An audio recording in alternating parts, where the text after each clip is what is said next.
भगवान बचाएगा। एक समय की बात है, किसी गांव में एक साधु रहता था।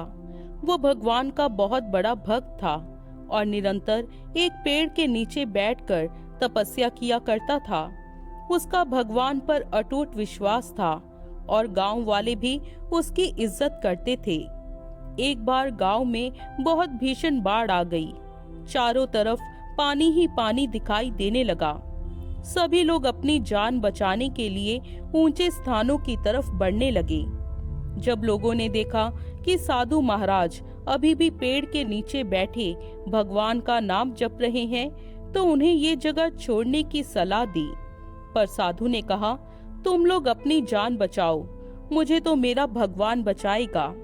धीरे धीरे पानी का स्तर बढ़ता गया और पानी साधु की कमर तक आ पहुंचा। इतने में वहां से एक नाव गुजरी।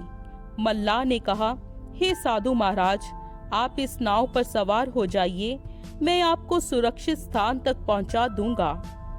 नहीं, मुझे तुम्हारी मदद की आवश्यकता नहीं, मुझे तो मेरा भगवान बचाएगा, साधु ने उत्तर दिया।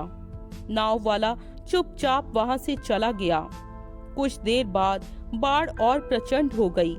साधु ने पेड़ पर चढ़ना उचित समझा और वहां बैठकर ईश्वर को याद करने लगा। तभी अचानक उन्हें गड़गड़ाहट की आवाज सुनाई दी। एक हेलीकॉप्टर उनकी मदद के लिए आ पहुंचा। बचाव दल ने एक रस्सी लटकाई और साधु को जोर से पकड़ने का आग्रह किया, पर साधु फिर बोला, मैं इसे नहीं पकड़ूंगा, मुझे तो मेरा भगवान बचाएगा। उसकी हट के आगे बचाव दल भी उन्हें लिए बगैर वहां से चला गया। कुछ ही देर में पेड़ बाढ़ की धारा में बह गया और साधु की मृत्यु हो गई। मरने के बाद साधु महाराज स्वर्ग पहुंचे और भगवान से बोले, हे प्रभु, मैंने तुम्हारी पूरी लगन के साथ आराधना की, तपस्या की, पर जब मैं पानी में डूबकर मर रहा था तब तुम मुझे बचाने नहीं आए, ऐसा क्यों प्रभु? भगवान बोले, हे साधु महात्मा, मैं तुम्हारी रक्षा करने एक नहीं बल्कि 3 बार आया।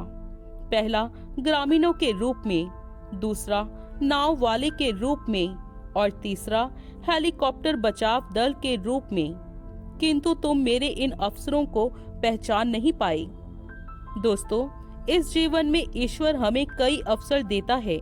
इन अवसरों की प्रकृति कुछ ऐसी होती है कि वे किसी की प्रतीक्षा नहीं करते हैं।